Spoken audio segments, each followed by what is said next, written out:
Ganyan ba sa Finland? Hindi ko alam.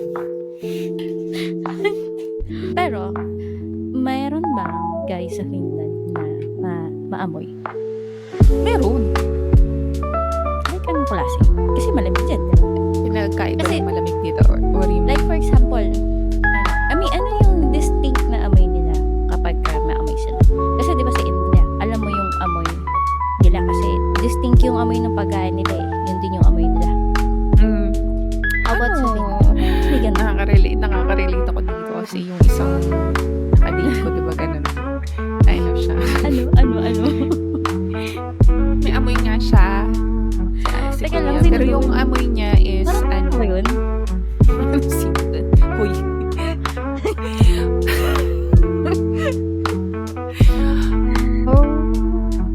Yung amoy niya, ano ba? Yung amoy na parang hindi naliligo. Tapos hindi Walang distinct na amoy nag-deodorant. ng Ganun. pagkain, ganyan. Wala naman. Awis Wala lang naman. talaga. Mm-mm. Kasi gym rat eh.